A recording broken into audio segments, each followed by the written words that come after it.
ఇవన్నీ దీంట్లో స్పష్టంగా రాశారు. ప్యాకేజీ ఇవ్వడం జరిగింది, కంటిన్యూస్ ప్రాసెస్ ఇంకా తీసుకుంటున్నాం కూడా. ఇప్పటి వరకు 10,000 కోట్లు మించిపోయింది. అది చంద్రబాబు నాయుడు గారి ప్రభుత్వ హయాంలో 2,288 కోట్ల రూపాయలు ఇచ్చారు. జగన్మోహన్ రెడ్డి గారి ప్రభుత్వ హయాంలో ఆ రోజు వరకు 5,513 కోట్లు ఇచ్చారు. ఇప్పటికి అది 10,000 కోట్లు దాటి ఉంటుంది. అలాగే ఇన్సెంటివ్స్ విషయంలో కూడా, పారిశ్రామిక రాయితీల విషయంలో కూడా 30 సెప్టెంబర్ 2016 కేంద్ర finance income tax department finance ministry నుంచి కూడా ఇచ్చినటువంటి సర్క్యులర్ ఇది. 2015 నుంచి 20 వరకు 7 జిల్లాల్లో అనంతపురం, చిత్తూరు, కడప, కర్నూలు, శ్రీకాకుళం, విశాఖపట్నం, విజయనగరం ఈ 7 జిల్లాల్లో 30% రాయితీలు కూడా ప్రకటించడం జరిగింది. మనం తీసుకుంటం జరిగింది. సో ప్రత్యేక హోదా బదులు ప్రత్యేక ప్యాకేజీ తీసుకున్నాం, ఇన్సెంటివ్స్ తీసుకున్నాం, ఇవన్నీ అమలు అయిపోతున్నాయి. దానికి ఇంకా మార్పు దానిలో అది ఇంకా ఎక్స్టెన్షన్ అంటే ఇప్పుడు for example Visakha Chennai industrial corridor ఉంది అనుకోండి, అటువంటి కారిడార్ కి ఎక్స్ట్రా నిధులు తెచ్చుకుంటాం. అలా ఏదైనా వేరే రకంగా తెచ్చుకోవాలి తప్పితే ఇంకా ఈ ప్యాకేజ్ లోనే పోనీ ఇప్పుడు ఇస్తున్న ప్యాకేజ్ ఇప్పుడు మోడీతో స్నేహం అంటే ఒకటి గవర్నమెంట్ పరంగా, ఓట్ల పరంగా ఒక ఆస్పెక్ట్. ఏమి ఎక్స్పెక్ట్ చేయరా ఆంధ్ర ప్రజలు బీజేపీ నుంచి?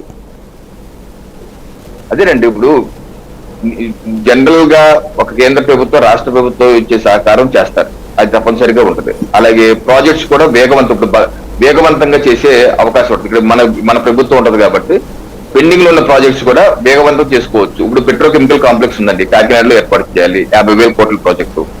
దానికి రాష్ట్ర ప్రభుత్వం కూడా వైబిలిటీ గ్యాప్ ఫండింగ్ 500 కోట్లు చొప్పున 10 ఏళ్ల పాటు 5,000 కోట్లు ఎంతో అన్నారు, 2017లో చెప్పారు. అది అప్పటి నుంచి ఇప్పటి వరకు పెండింగ్ లో పడిపోయింది. ఇటువంటిది వేగవంతంగా చేసుకుంటే ఇక్కడ 1,00,000 మందికి ఉద్యోగాలు వచ్చే అవకాశం ఉంది. సో ఇటువంటి ప్రాజెక్ట్స్ అన్ని ఉన్నాయి. ఈ ప్రాజెక్ట్స్ అన్ని ఇప్పుడు for example Kotipalli Narsapuram railway line ఉందనుకోండి, అది ఇంకా కంప్లీట్, ఈ ప్రాంత వాసులు కల ఇంకా కంప్లీట్ కావట్లేదు. రాష్ట్ర ప్రభుత్వం కూడా డబ్బులు ఇవ్వట్లేదు. 20 ఏళ్ళ నుంచి పెండింగ్ అనుకోండి, ఏ ప్రభుత్వం ఇవ్వట్లేదు, వేరే విషయం. సో ఈ ప్రభుత్వం మా ప్రభుత్వం వచ్చే ప్రభుత్వం 300 కోట్లు రిలీజ్ చేసి ల్యాండ్ ఎక్విజిషన్ చేస్తే పూర్తిగా కంప్లీట్ అయ్యే అవకాశం ఉంటుంది. సో వెనుకబడిన జిల్లాల యొక్క ప్యాకేజీ అంటారా ఆల్రెడీ ఇచ్చే ఉన్నారు, 18,100 కోట్ల వరకు ఇచ్చారు.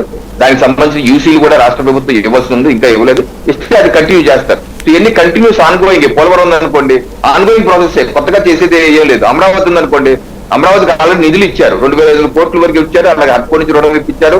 మొన్న 2022-23 బడ్జెట్ లో కూడా మీకు చూపిస్తాను డాక్యుమెంట్, అది union ministry of home affairs, సరే అర్బన్ హోమ్ మినిస్ట్రీ, దాంట్లో ఆ శాఖలు 4,000 కోట్ల వరకు కేటాయించి డిపిఆర్ ప్రిపేర్ చేసి ఇవ్వమన్నారు.